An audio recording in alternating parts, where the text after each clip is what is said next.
Assalamualaikum warahmatullahi wabarakatuh. Kali ini kita akan menceritakan sebuah cerita dari Mas David. Beliau ini asli dari Jawa Tengah, tepatnya di desa terpencil di daerah Bukit. Jadi Mas David ini menceritakan tentang tetangganya yang namanya Pak Suparman ini. Beliau itu seorang kaya raya di desa tersebut, bisnisnya maju. Namun suatu hari, dan semua tahu kekayaan tersebut berasal dari pesugihan.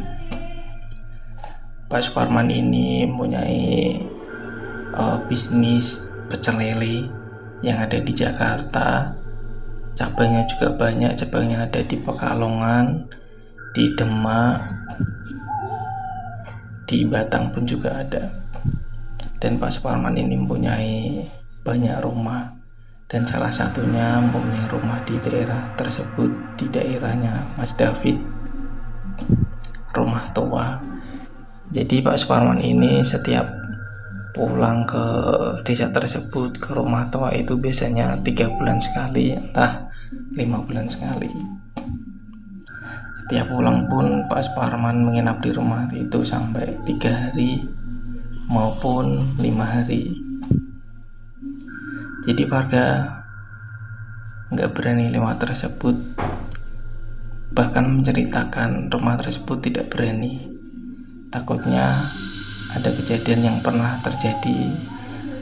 Ada seorang wanita di daerah tersebut menceritakan rumah tersebut dan menceritakan Pak Suparman. Tiba-tiba suatu malam si wanita tersebut menghilang tanpa jejak. Jadi suatu malam David, seorang pemuda desa yang penasaran, memutuskan untuk mencari tahu rahasia apa yang Pak Suparman ini lakukan. Sudah banyak orang yang tiba-tiba hilang di sekitar rumah tersebut.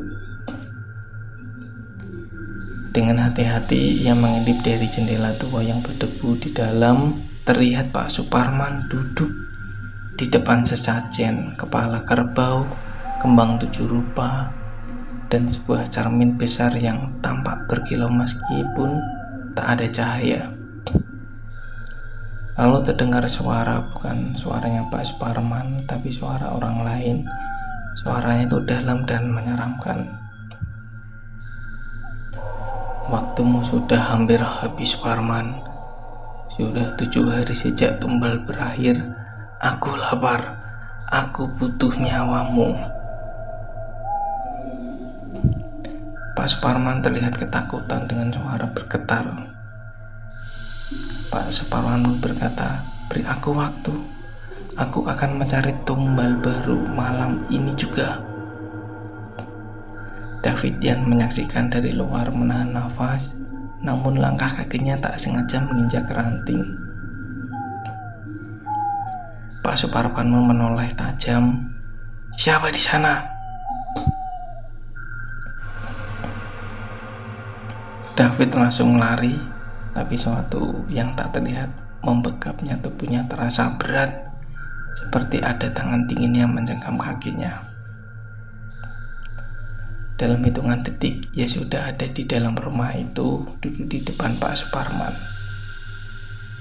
Pak Suparman pun tersenyum tipis, dingin.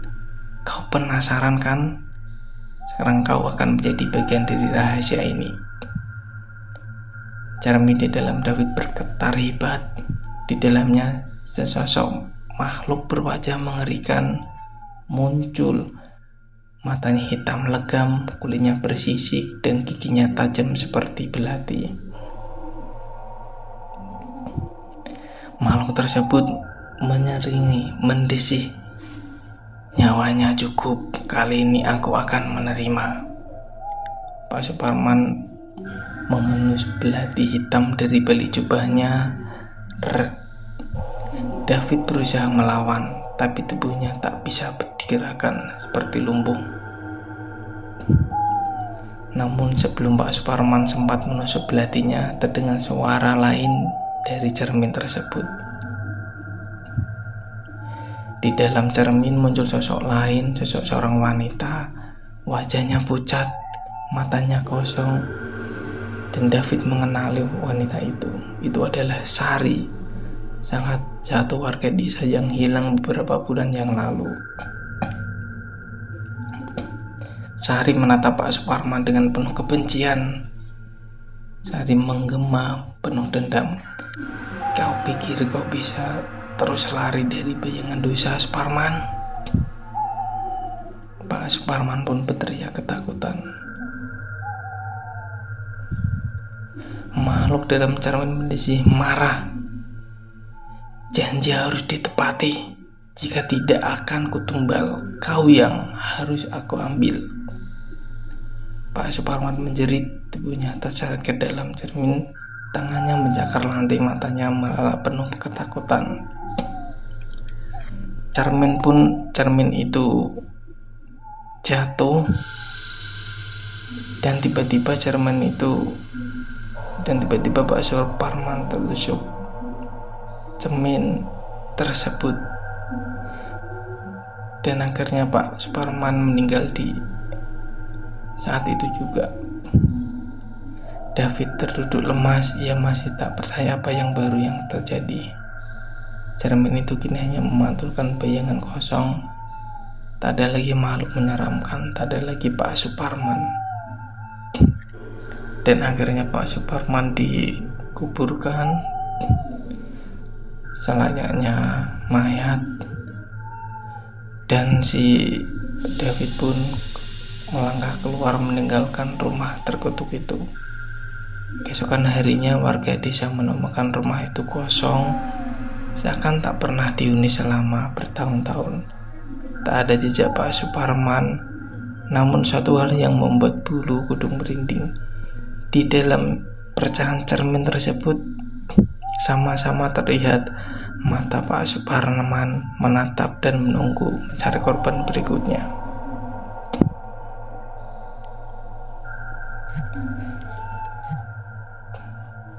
Sekian cerita dari David. Semoga kita bisa mengambil hikmah dari pelajaran tersebut. Jadi kalau kita mau kaya, mau dilimpahkan rezekinya, setidaknya kita bekerja dengan keringat sendiri, tidak melalui pesugihan. Sekian yang bisa saya sampaikan, kurang lebihnya saya minta maaf yang sebesar-besarnya. Wassalamualaikum warahmatullahi wabarakatuh.